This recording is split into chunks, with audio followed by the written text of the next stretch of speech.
considera ser este o momento adequado para instalar a investigação parlamentar e que, continua ele, o funcionamento de uma CPI poderá ter o efeito de eventualmente gerar desconfiança da população em autoridades públicas. Acrescenta ainda a ilustre autoridade impetrada não ter segurança para realizar os procedimentos, seja de forma virtual ou presencial.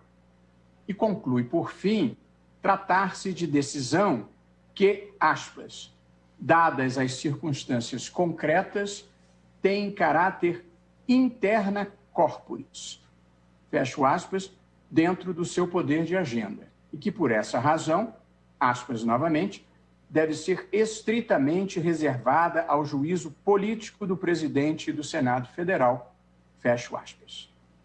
Em 8 de abril passado, eu acolhi o pedido de liminar, determinando a instalação da CPI e submeti o tema prontamente ao plenário virtual. Houve diversos pedidos de amici curiae, em relação aos quais eu deferi a apresentação de razões escritas, mas não as sustentações orais. A pedido do presidente, ministro Luiz Fux, trago a matéria no plenário físico. Retirei-a, portanto, do plenário virtual e a trago no plenário físico. Este é o breve relatório, presidente.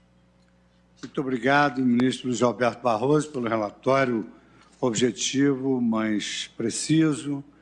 E concedo a palavra, então, agora ao doutor Gustavo Ferreira Gomes, que falará pelos impetrantes.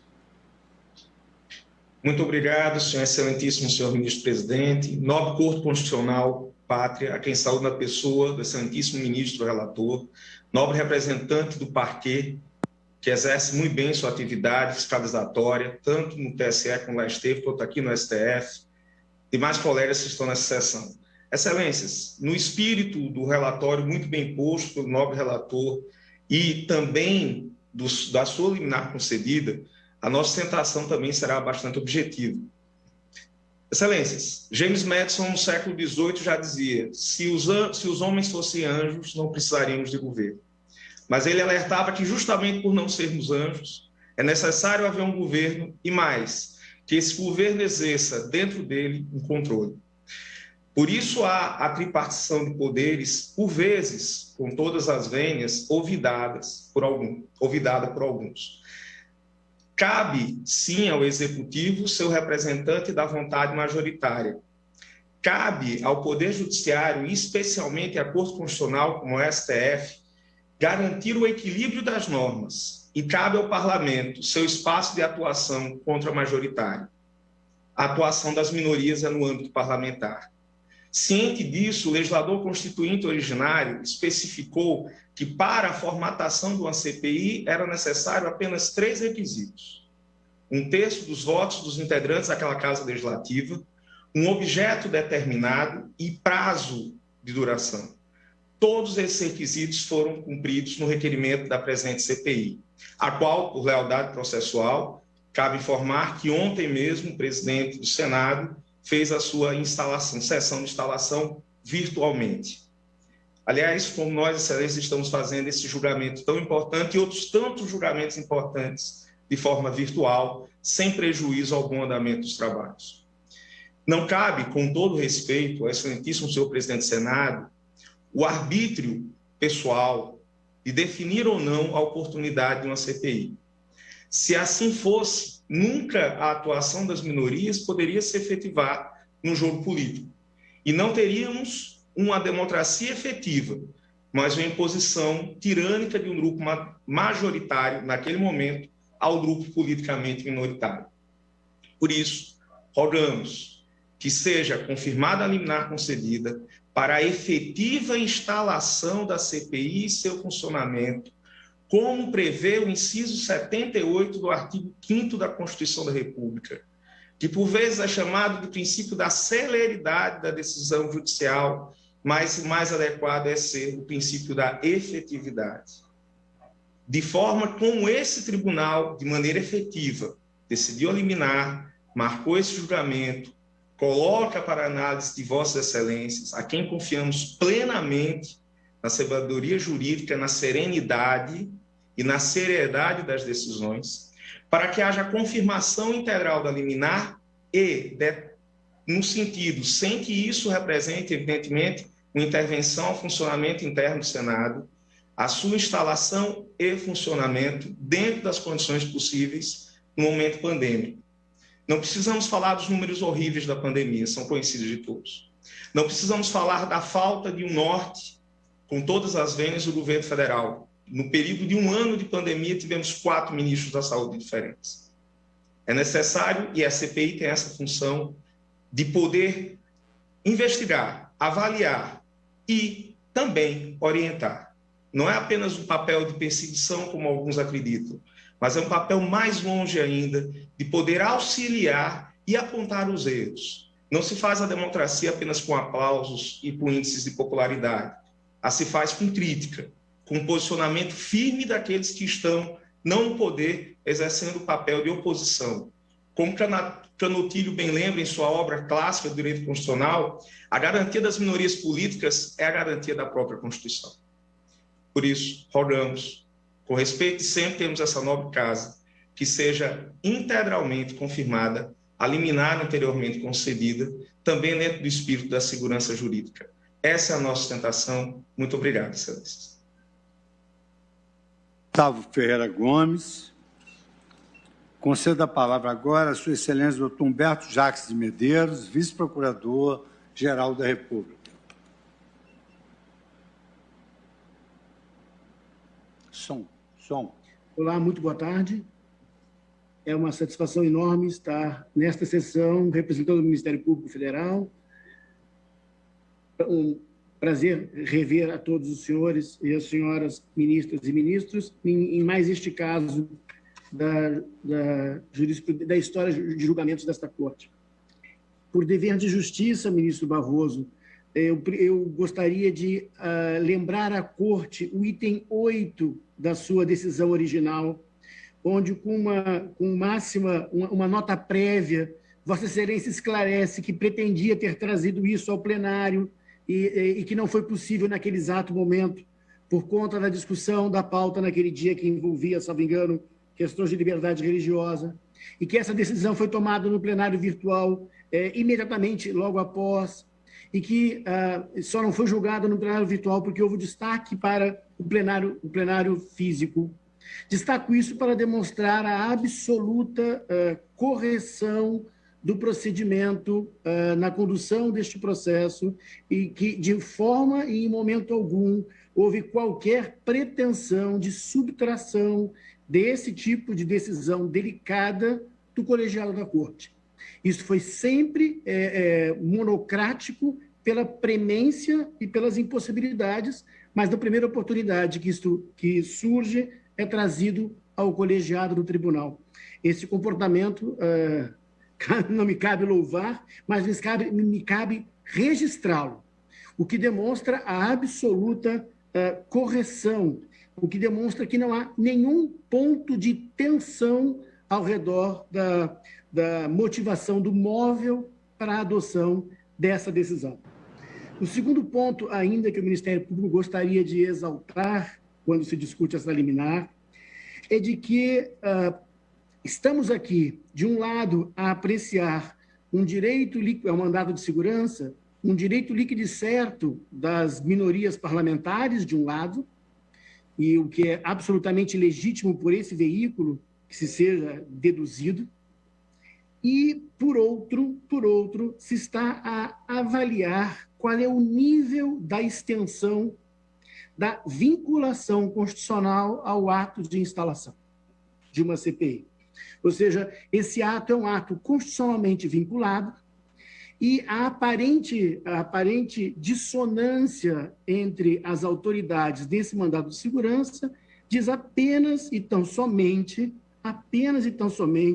com relação a quais são as margens de autogoverno que remanescem com a direção das casas legislativas na condução de uma CPI. E a jurisprudência remansosa que esse tribunal já produziu acerca de instalações de comissões parlamentares de inquérito, tem, no presente momento, algumas singularidades fáticas, como pandemia, como possibilidade de reuniões e outros fatores que tornam legítima a existência de uma dúvida razoável sobre qual seria, se ainda existiria alguma margem de discrição com relação à instalação ou não, ao funcionamento ou não, a partir de uma reiterada jurisprudência da Corte. Então, entende o Ministério Público que não temos aqui um litígio entre poderes, temos apenas a necessidade de aclararmos, reiterarmos a jurisprudência desta Corte, mesmo na situação incomum que se vive. O que demonstra que não há nenhum tipo de tensão entre poderes, mas apenas uma delimitação clara, uma reafirmação precisa da vinculação do ato de instalação de comissões parlamentares de inquérito. Ainda, ao tempo que me resta, com relação às próprias comissões parlamentares de inquérito, elas são um espaço do Legislativo. É um espaço de atuação do Legislativo e, digamos mais, o que fazem e o que faz uma comissão em especial é atender a um valor dominante do Estado democrático de direito. Um valor de uma sociedade democrática, em todas elas assim em que todos os cidadãos exercem para qualquer parcela de poder uma pretensão de controle. O que marca a sociedade democrática é que qualquer poder, estatal ou não estatal até mesmo, a qualquer exercício de poder se dirige a uma pretensão de controle.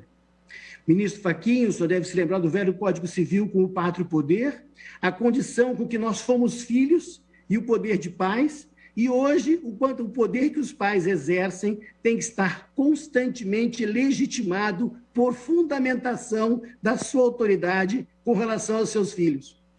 As crianças exercem poder sobre os pais no exercício do poder familiar, porque é necessário que ele seja legítimo e fundamentado e razoável. Então, essa dinâmica democrática de que sobre qualquer poder deve se exercer, existirá uma pretensão de controle, é a isso que uma comissão parlamentar de inquérito se presta. Quando uma sociedade tem um problema tal qual uma pandemia e preocupa-se com a clareza, a certidão, as respostas, a ciência, os debates, o parlamento, que é um poder absolutamente permeável aos anseios da sociedade, percebe que aclarar isso com debates públicos e transparentes possa ser atender a essa pretensão social de controle. Comissões parlamentares de inquérito são feitas pelo Legislativo, especialmente para que a Casa das Leis, que pode mudar até mesmo a Constituição, reflita que mudanças normativas poderiam ter sido feitas ou possam vir a ser feitas para que evolua o sistema jurídico diante das respostas suficientes ou insuficientes que têm sido oferecidas a um problema. Entendamos que esta pandemia tem desafiado por completo o Sistema Único de Saúde, essa solução pública, constitucional e legislativa à saúde dos brasileiros. E refletir sobre a suficiência da repartição de competências, da Lei 8080, da 8142, são espaços em que o Legislativo diz como posso, nas minhas atribuições, responder adequadamente a este problema. E isso são juízos próprios do Legislativo que descabe atores externos a ele influir. CPIs não são. Nós, do Ministério Público, aguardaremos conclusões que, nos termos da Constituição, possam nos ser dirigidas. Mas entendemos com toda a naturalidade que o Parlamento, e especialmente as minorias parlamentares, têm a possibilidade de, em nome da sociedade, investigar fatos e problemas, descobrir soluções, encontrar apurações, modificar as regras jurídicas, se o caso for, e, na eventualidade de encontrar responsáveis que possam ser judicialmente conduzidos, encaminhar isso ao Ministério Público. Mas o que vemos é apenas e tão somente o exercício de uma pretensão de controle que existe numa sociedade democrática sobre todo e qualquer poder, e o juízo do exercício deste controle pela Casa Parlamentar é do Parlamento possível às suas minorias. Mas não vemos em qualquer resistência em todo esse percurso de qualquer dos atores constitucionais qualquer atitude que signifique deslealdade à Constituição ou resistência a qualquer comando constitucional. Todos os atores aqui nesta lide, neste caso, conduzem-se na maior retidão possível da leitura que tem dos dispositivos da Constituição. E, numa democracia com harmonia de poderes, vem a Corte Constitucional dizer com clareza se a sua jurisprudência de que a instalação de CPIs como ato constitucionalmente vinculado permanece íntegra, mesmo nas situações adversas que levaram algumas autoridades do Congresso Nacional a refletir de uma maneira diversa, dessa vez, de outros antecedentes.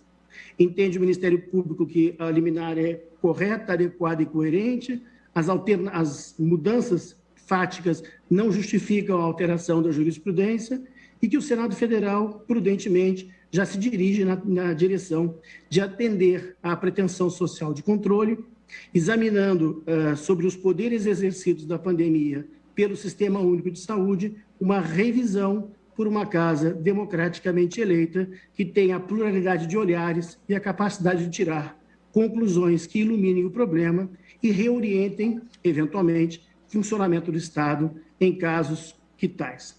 Era isso que o Ministério Público gostaria de compartilhar com a Corte. Muito obrigado. Muito obrigado, Procurador-Geral, doutor Humberto Jacques. Passo, então, a palavra agora à Sua Excelência, o ministro Roberto Barroso, para o voto.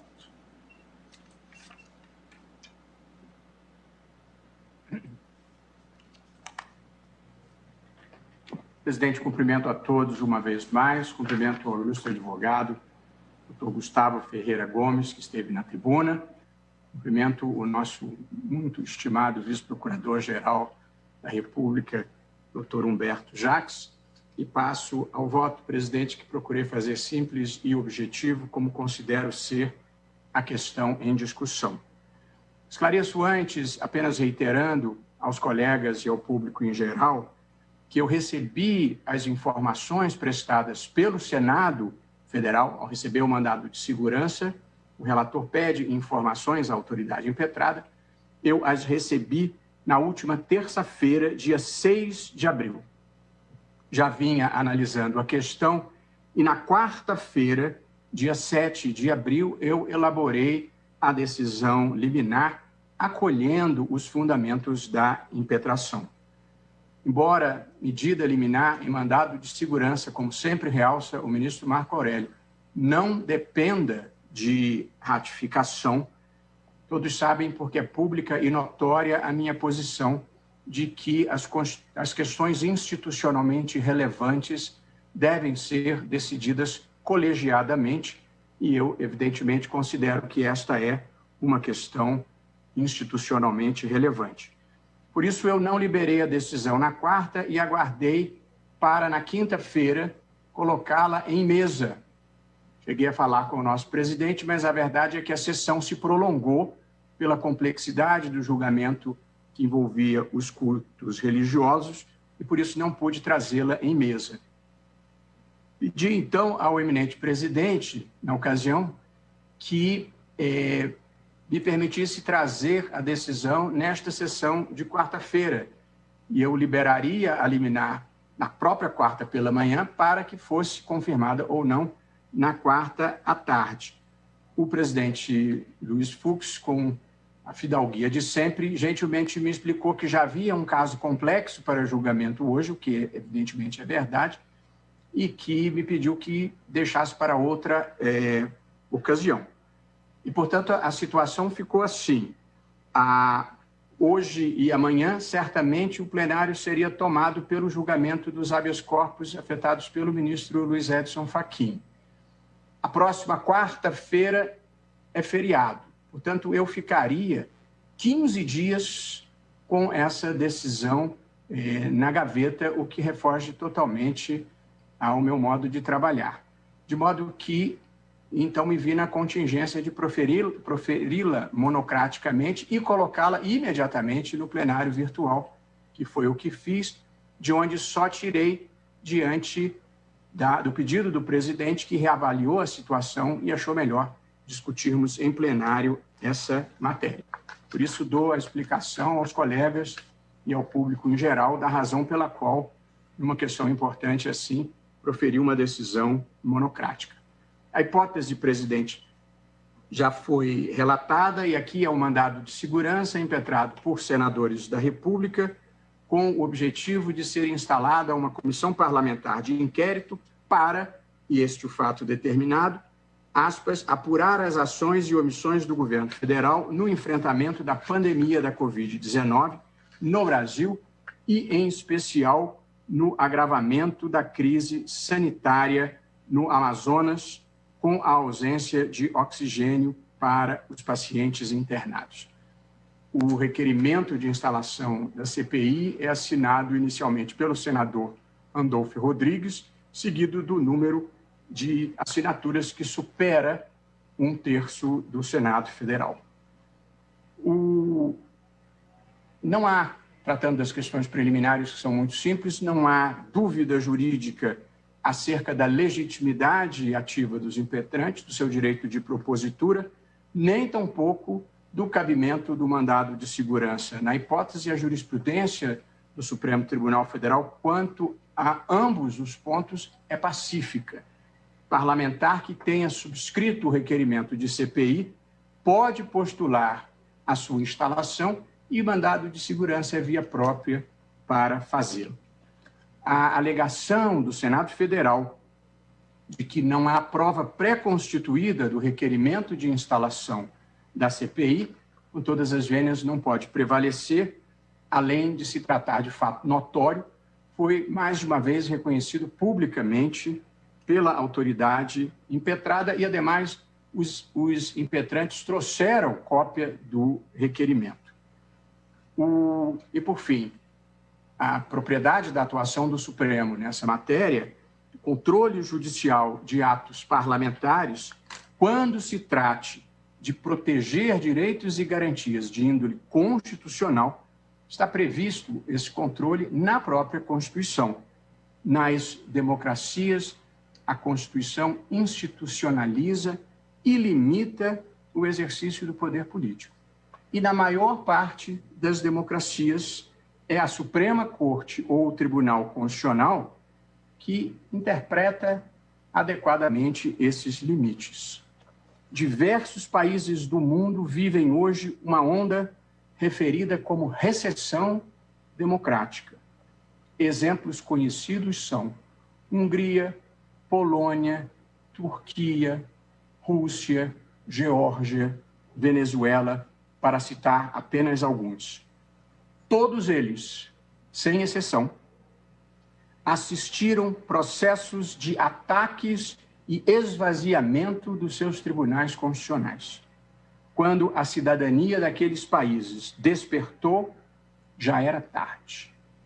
Reafirmar o papel das Supremas Cortes de proteger a democracia e os direitos fundamentais é imprescindível ato de resistência democrática. Passo ao julgamento do mérito. A Constituição tem dispositivo explícito e inequívoco sobre comissões parlamentares de inquérito, dispositivo que tem a seguinte dicção: o Congresso Nacional e suas casas terão comissões permanentes e temporárias, constituídas na forma e com as atribuições previstas no regimento interno ou no ato de que resultar sua criação. E parágrafo 3º.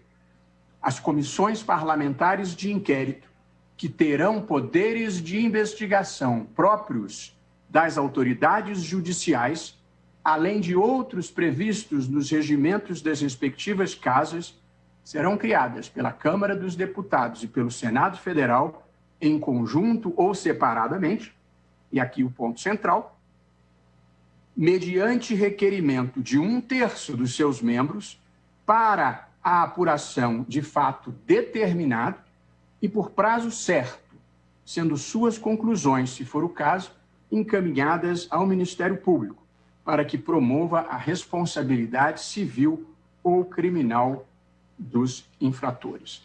Esse foi o dispositivo que serviu de fundamento à pretensão dos impetrantes, que alegam que, em 15 de janeiro de 2021, apresentaram requerimento de instalação da CPI, autenticado pelo sistema do Senado Federal sob o número tal, por iniciativa do senador Randolfo Rodrigues e subscrito por 30 senadores, mais de um terço, portanto. Os fatos trazidos pelos autores da ação são os seguintes: decorridos quase 2 meses desde a apresentação do requerimento e cerca de 40 dias desde a eleição e posse do atual presidente do Senado, não houve a adoção de nenhuma medida para a instalação da CPI, nem mesmo a leitura do requerimento em plenário. Informam os impetrantes, que a autoridade apontada como coautora vem manifestando publicamente resistência pessoal à instalação da comissão. E apresentam, do ponto de vista jurídico, a favor do seu pedido, os seguintes argumentos: que os elementos necessários à criação e efetiva instalação das CPIs são exclusivamente aqueles do artigo 58, parágrafo 3º, e que, consequentemente, estando presentes, têm direito líquido e certo, direito subjetivo à instalação, e aqui procuram demonstrar que as CPIs são, na verdade, direito constitucional das minorias parlamentares, que não pode ser obstado pelo presidente. A doutrina nacional, presidente, fiz um levantamento rápido para não me alongar, e vou citar apenas uma breve passagem, é unânime quanto a este fato de que bastam os requisitos do artigo 58, parágrafo 3º, e cito, portanto, Nelson de Souza Sampaio, saudoso professor de Minas, José Alfredo de Oliveira Baracho, conterrâneo da ministra Carmen Lúcia, professor André Ramos Tavares, e entre os que têm assento nessa corte, os eminentes colegas ministro Alexandre de Moraes e Gilmar Mendes. Transcrevo breve passagem do ministro Gilmar Mendes a respeito do sentido e alcance do artigo 58, parágrafo 3º. De Sua Excelência, segundo se depreende do texto constitucional e é confirmado nos regimentos internos, a instalação da CPI, desde que requerida preenchendo os requisitos constitucionais, é automática, o que significa dizer que não pode ser obstaculizada pelos órgãos diretivos das respectivas casas sob nenhum pretexto. O simples preenchimento dos requisitos constitucionais, considerados como garantia das minorias, determina sua instalação. Fecho aspas. Observo o pronome indefinido utilizado nessa transcrição. Nenhum pretexto, o que significa que esta é uma regra que não comporta exceção. A conclusão, portanto, é que basta a presença dos requisitos do artigo 58, parágrafo 3º. Essa é a posição consensual da doutrina constitucional brasileira. Portanto, nada há de criativo, original ou inusitado na decisão liminar que concedi à luz da doutrina vigente no Brasil.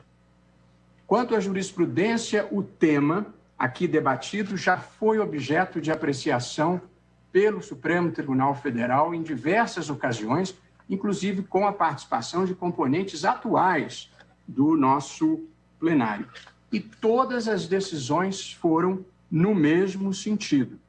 É consolidado o entendimento do tribunal de que a instauração do inquérito parlamentar depende unicamente do preenchimento dos 3 requisitos previstos no artigo 58, parágrafo 3º. Requerimento de 1/3 dos membros das casas legislativas, indicação de um fato determinado a ser apurado e definição do prazo certo para sua duração. Isso significa dizer que a instalação de uma CPI não se submete a um juízo discricionário, seja do presidente da Casa Legislativa, seja do plenário da própria Casa Legislativa. Não pode o órgão diretivo ou a maioria parlamentar se opor a tal requerimento por questões de conveniência ou de oportunidade políticas. Atendidas as exigências constitucionais, impõe-se a criação da Comissão Parlamentar de Inquérito. Eu listo na minha decisão o elenco de julgados do Supremo Tribunal Federal, afirmando precisamente este ponto, e aqui menciono brevemente a concessão da ordem para determinar, era um caso ainda mais radical, determinar ao presidente, acórdão do ministro Celso de Mello, no mandado de segurança 24.831, julgado em 2005, determinando ao presidente do Senado Federal que, na omissão dos líderes partidários, promovesse ele próprio, presidente, a designação dos membros de comissão parlamentar de inquérito. No caso aqui, a comissão foi instalada, os líderes não indicaram os representantes e o ministro Celso de Mello determinou que o próprio presidente compusesse a comissão parlamentar de inquérito a demonstrar a importância que Sua Excelência dá à atuação democrática das minorias parlamentares.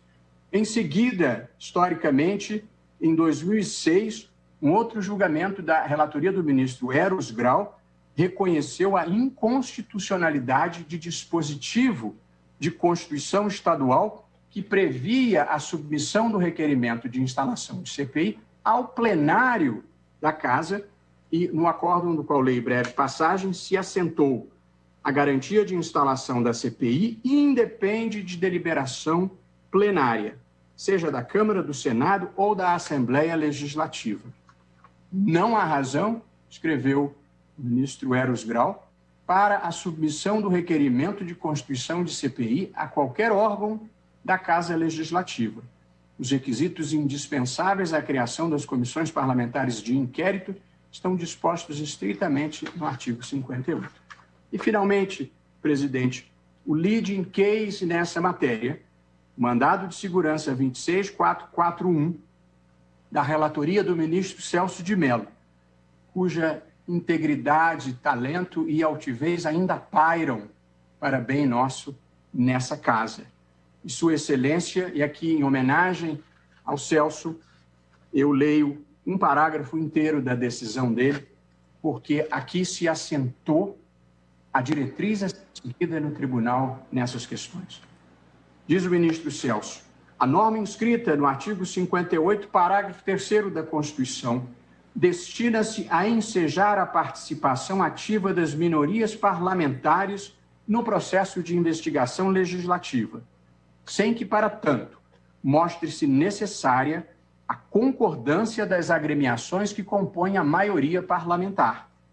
O direito de oposição, especialmente aquele reconhecido às minorias legislativas, para que não se transforme numa prerrogativa constitucional inconsequente, há de ser aparelhado com instrumentos de atuação que viabilizem a sua prática efetiva e concreta no âmbito de cada uma das casas do Congresso Nacional. Prossegue o ministro Celso: a maioria legislativa não pode frustrar o exercício pelos grupos minoritários que atuam no Congresso do direito público subjetivo que lhes é assegurado pelo artigo 58, parágrafo 3º da Constituição, e que lhes confere a prerrogativa de ver efetivamente instaurada a investigação parlamentar por período certo sobre fato determinado. E conclui: a ofensa ao direito das minorias parlamentares constitui, em essência, um desrespeito ao direito do próprio povo, que também é representado pelos grupos minoritários que atuam nas casas do Congresso Nacional. Com a verve que ecoou por tanto tempo em nosso plenário, essas são as palavras do ministro Celso de Mello. O artigo 58, parágrafo 3º, assegura às minorias parlamentares o direito de participarem da fiscalização e controle dos atos do poder público, e trata-se de uma garantia democrática que assegura os direitos das minorias. Tanto que o quórum para a instalação de uma comissão parlamentar de inquérito é de 1/3. Não se exige maioria e muito menos submissão ao plenário. Portanto, presidente, tampouco há dúvida acerca da pacífica e reiterada jurisprudência do Supremo Tribunal Federal nessa matéria. Caminhando já para o fim, presidente, a justificativa e a justificação ética, eu diria, para essa linha de entendimento é que a ideia de democracia transcende a ideia de puro governo da maioria, incorporando outros valores que incluem justiça, igualdade, liberdade e também o respeito ao direito das minorias. Em quase todo o mundo, o guardião dessas promessas é a Suprema Corte ou o Tribunal Constitucional, por sua capacidade de ser um fórum de princípios em que se discutem valores constitucionais e não preferências políticas, e também um fórum de razão pública em que se colocam lisamente argumentos racionais que possam ser aceitos por todas as pessoas. Cumpre registrar que esse papel contramajoritário do Supremo, ou seja, quando o Supremo defende os direitos das minorias, deve ser exercido com parcimônia. Na vida, ninguém deve presumir demais de si mesmo. E, de fato, nas situações em que não estejam em jogo direitos fundamentais e os pressupostos da democracia, a Corte deve ser deferente para com a atuação dos poderes legislativo e executivo. Como regra geral, decisões políticas devem ser tomadas por quem tem voto. Todavia, nesse mandado de segurança, o que está em jogo não são decisões políticas, mas o cumprimento da Constituição. E o que se discute, como já ressaltado, é o direito das minorias parlamentares de fiscalizarem o poder público, no caso específico, diante de uma pandemia que já consumiu 360 mil vidas apenas no Brasil, com perspectivas de, em curto prazo, chegarmos à dolorosa cifra, ao recorde negativo de 500 mil mortos. Tanto aqui estão em jogo direitos constitucionais dos parlamentares e outros direitos constitucionais relevantes, como a vida e a saúde. Uma breve menção: comissões parlamentares de inquérito não têm apenas o papel de investigar, no sentido de apurar coisas erradas. Elas têm também o papel de fazer diagnósticos dos problemas e apontar soluções. Aliás, nesse momento brasileiro, esse papel construtivo e propositivo é o mais necessário. CPIs fazem parte do cenário democrático brasileiro desde o início da vigência da Constituição de 1988. Aliás, desde antes. Me lembro do tempo do regime militar que havia uma limitação de 5. Começava a legislatura, a situação corria e criava logo 5 comissões parlamentares de inquérito, que era para não haver espaço para a oposição. Para sanar esse problema, a Constituição de 88 regulamentou do jeito que regulamentou. E, no governo do presidente Fernando Collor, foram instaladas 29 CPIs. No governo do presidente Fernando Henrique Cardoso, 19 CPIs. No governo do presidente Lula, também 19 CPIs. E eu faço, antes de encerrar, presidente, breve menção do governo Collor, das mais conhecidas. No governo Collor, tivemos a CPI PC Farias. No governo do presidente Itamar Franco, veio a célebre CPI dos anões do orçamento. No governo do presidente Fernando Henrique Cardoso, CPI do sistema financeiro, CPI do futebol. No governo do presidente Lula, tivemos CPI do mensalão, CPI do Banestado, CPI dos bingos, CPI dos correios, CPI dos sanguessugas, CPI do apagão aéreo, que foi, aliás, um dos precedentes em que a CPI foi instaurada no governo do presidente Lula pelas minorias para apurar o apagão aéreo por determinação do Supremo Tribunal Federal, a demonstrar que aqui não se fazem distinções políticas, as regras constitucionais valem para todos. E no governo da presidente Dilma tivemos a CPI da Petrobras, a CPI do BNDES. Portanto, não se está aqui abrindo uma exceção, faz parte do jogo democrático desde sempre a existência de comissões parlamentares de inquérito. Em conclusão, presidente, e em suma, comissões parlamentares de inquérito são instrumentos de atuação das minorias parlamentares. Fixo as proposições gerais. Segundo, nem o plenário, nem os órgãos dirigentes das casas legislativas têm o poder de impedir a instalação das CPIs, justamente porque elas não podem depender da vontade das maiorias políticas. 3. São 3 os requisitos para que se configure o direito líquido e certo das minorias parlamentares a uma instalação de CPI. Requerimento de 1/3 dos membros da Casa Legislativa, indicação de um fato determinado a ser apurado e prazo certo de funcionamento. Doutrina e jurisprudência são pacíficas quanto a isso. Todos esses requisitos estão presentes aqui.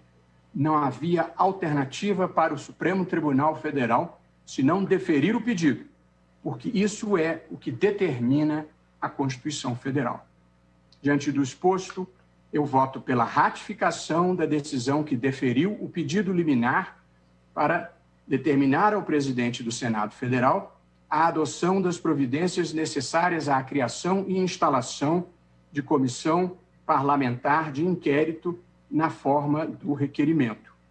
O procedimento a ser seguido pela CPI deverá ser definido pelo próprio Senado Federal, de acordo com as regras que vem adotando para funcionamento dos trabalhos durante a pandemia. Não cabe, portanto, ao Senado Federal definir se vai instalar ou quando vai funcionar, mas sim como vai proceder. E, portanto, caberá ao Senado Federal decidir se por videoconferência, por modo presencial ou por modo semipresencial. Eu gostaria, presidente, ao encerrar, por um dever de fidalguia, assim penso, de cumprimentar o presidente do Senado Federal, o senador Rodrigo Pacheco, que, apesar de não ter visto prevalecer a posição que sustentou perante esse tribunal, cumpriu, como evidentemente era o caso de fazê-lo, mas cumpriu com elegância, correção e civilidade a decisão do Supremo Tribunal Federal. São virtudes que, nesses tempos da vida brasileira, não devem passar despercebidas. É como voto, presidente. Obrigado, ministro Luiz Roberto Barroso. Eu pergunto se há divergência. Não havendo divergência, eu proclamo assim. Pois não. Ministro Marco Aurélio. Pois não, ministro Marco Aurélio, com a palavra. Presidente, talvez não tenha, nesses 30 anos, 10 meses e 1 dia no Supremo, acompanhado bem os pronunciamentos do colegiado. E verifico que se inaugura hoje uma nova metodologia. A metodologia de o relator, em mandado de segurança, implementar a tutela de urgência, mas abandonando a responsabilidade individual própria dele nesse implemento, vir a pretender dividir com o plenário essa mesma responsabilidade. Em primeiro lugar, presidente, não faço teatro. E, portanto, não combino decisões. Não recebo sequer, antecipadamente, antes do pregão do processo, voto de colega, como não proporciono o meu voto. O que ocorre se o plenário admitir hoje o instituto do referendo da liminar em mandado de segurança. Estará a impetração esvaziada. Estará inobservada a própria lei que rege essa interpretação, no que sinaliza que a atribuição para o implemento de tutela de urgência ou para indeferir a tutela de urgência é unicamente do relator. Estará esvaziado não só o mandado de segurança, como também a atuação do integrante do órgão. E mais do que isso, teremos a variação quanto ao direito instrumental. Direito instrumental que visa, acima de tudo, segurança jurídica. Imaginar-se o que pode ou não ocorrer na tramitação de um processo. A liminar do relator em mandado de segurança tem eficácia imediata. E digo mais, se prejudicial a alguém, gera a possibilidade de interpor-se agravo. Interpor-se agravo com apresentação de minuta, com apresentação de razões. A partir do momento em que o relator, após decidir sozinho como cabia, quanto ao pedido de implemento de liminar, e concretizá-la, possa, segundo o processo, segundo a matéria, buscar dividir com o plenário essa responsabilidade, aceitando o plenário essa corresponsabilidade, estará obstaculizando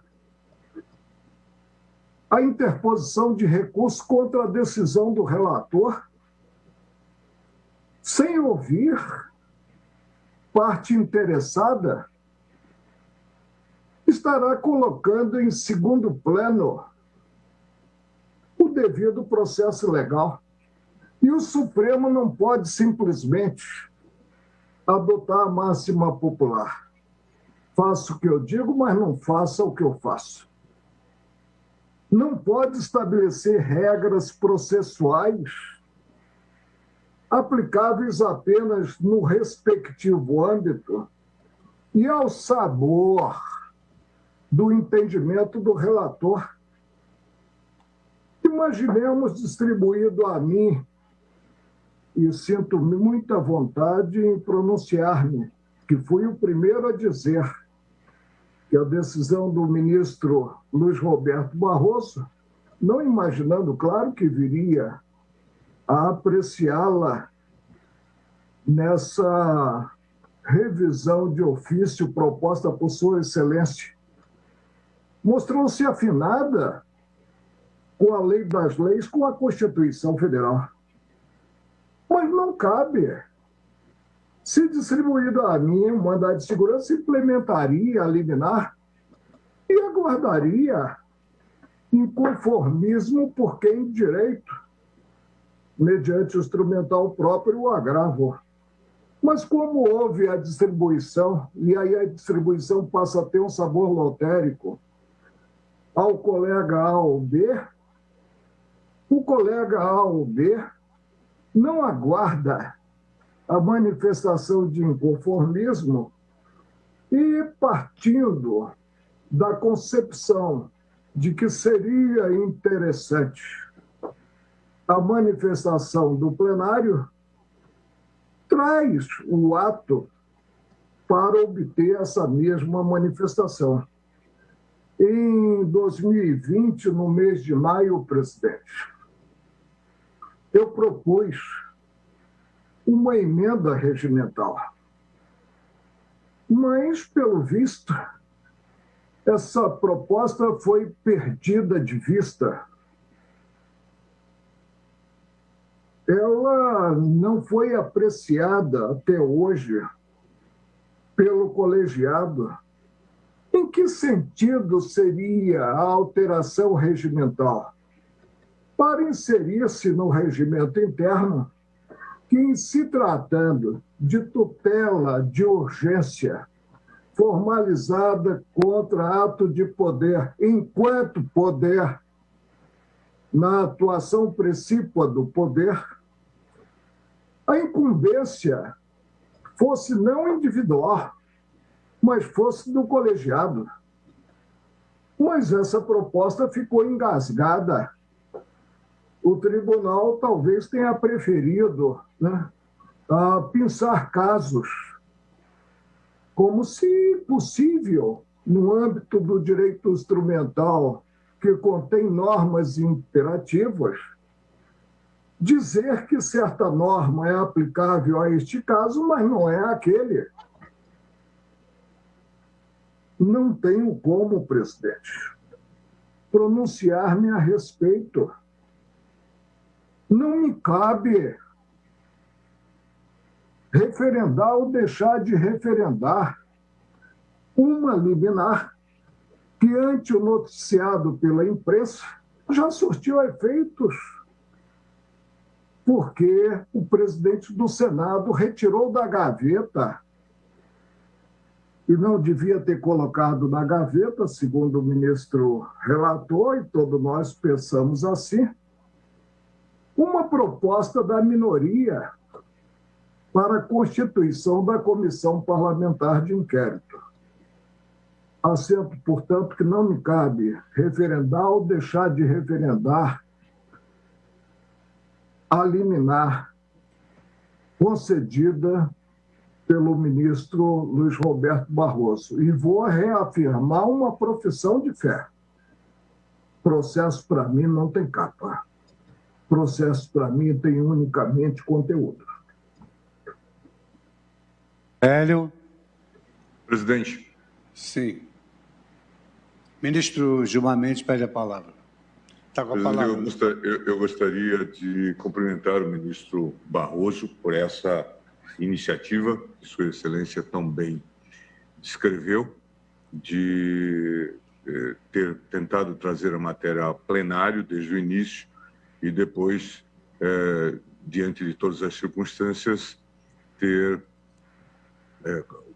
dado a liminar e colocado a matéria no plenário virtual em função de todos os problemas que nós sabemos do estrangulamento da nossa pauta do plenário. Gostaria de fazer uma observação que já fiz em escritos e também em votos aqui, é que este mandado de segurança que nós utilizamos para discutir essas questões institucionais, na verdade, é um falso mandado de segurança de tutela de direito subjetivo.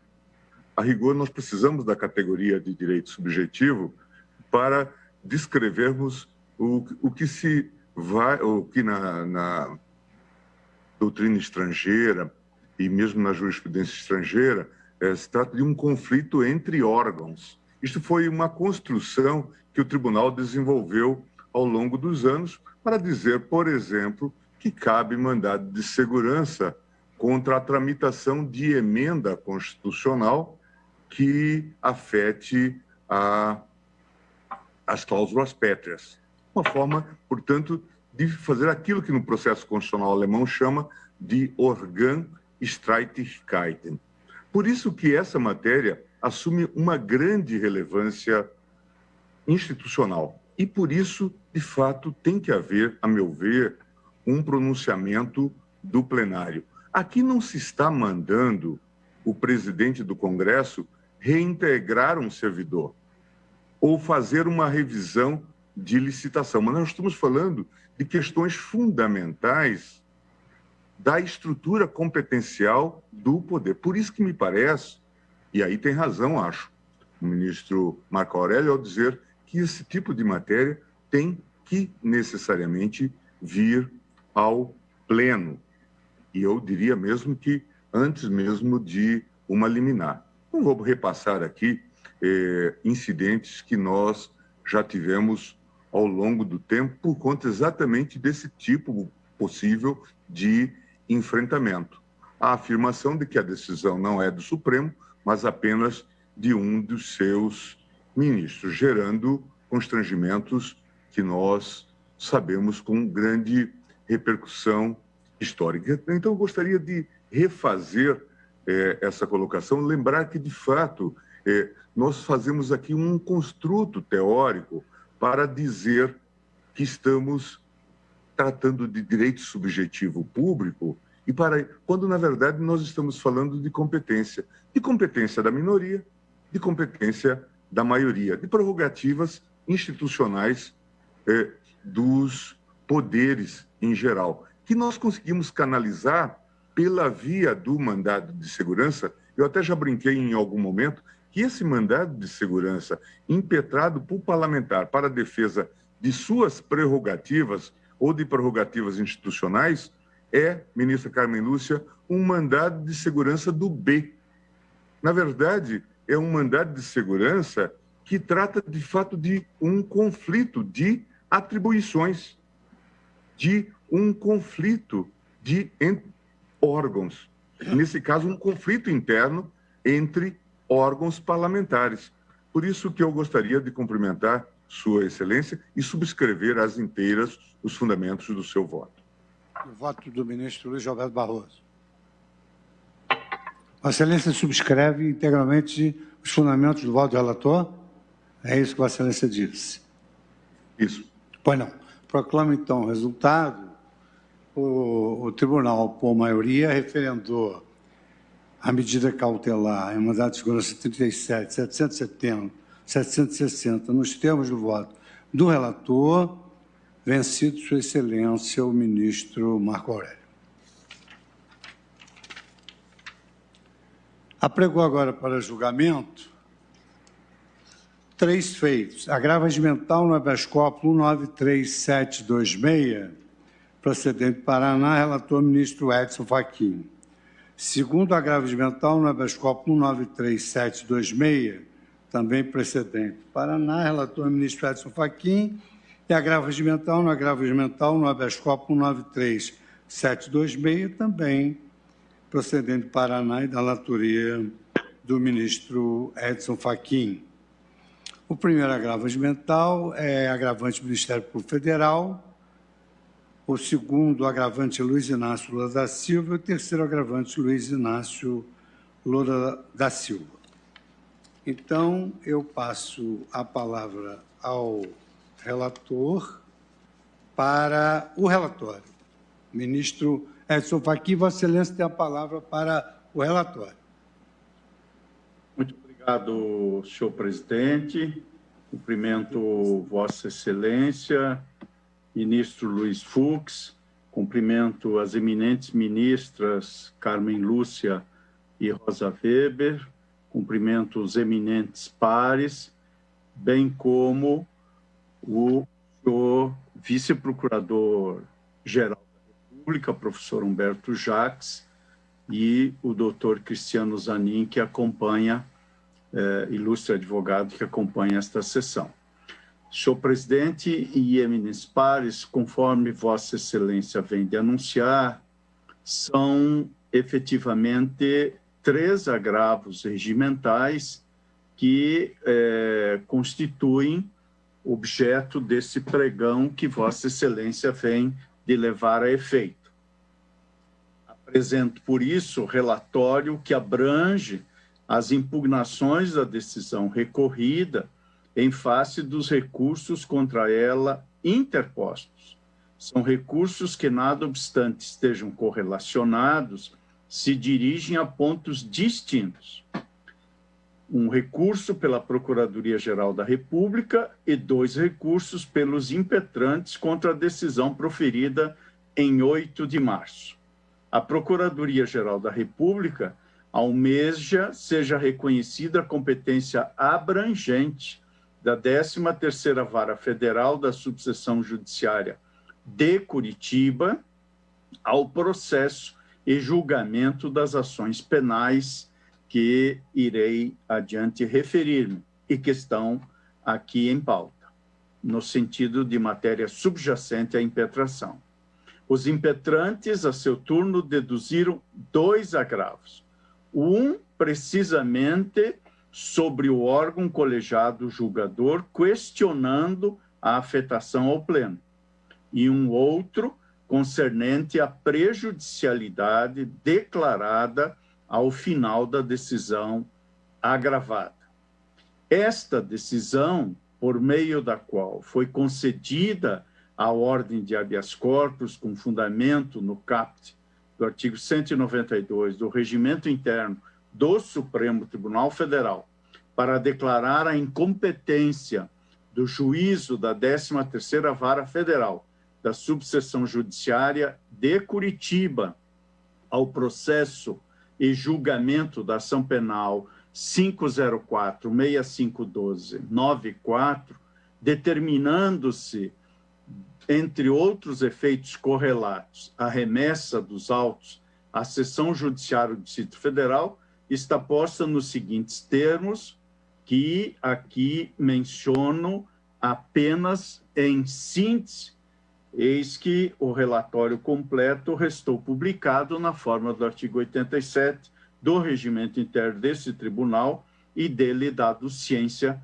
aos eminentes pares. Lá assentei que, no presente writ, no habeas corpus, de forma inédita, ao menos no que toca à ação penal subjacente, essa que acabei de mencionar, 504-6512-94, a defesa técnica do paciente submete ao Supremo Tribunal Federal a pretensão de reconhecimento da incompetência da 13ª Vara Federal da Subseção Judiciária de Curitiba para o julgamento, para o processo e julgamento da denúncia ali oferecida, sob a alegação de que, abro aspas, não há correlação entre os desvios praticados na Petrobras e o custeio da construção do edifício ou das reformas realizadas no tal triplex, em tese, feitas em benefício e recebidas pelo paciente,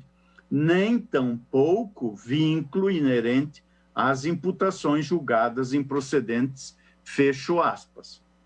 Nessa ambiência, e foi isso que assentei na decisão ora gravada, cumpre perscrutar, a partir do precedente firmado pelo plenário do Supremo Tribunal Federal, por ocasião do julgamento da questão de ordem suscitada no inquérito 4.130, os contornos jurisprudenciais já delineados, quer pela segunda turma, quer pelo pleno, mas aqui na decisão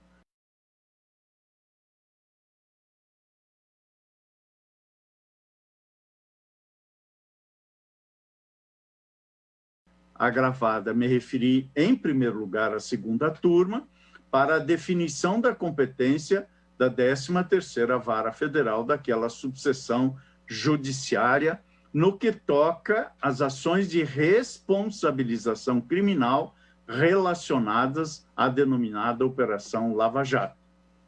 Em seguida, na decisão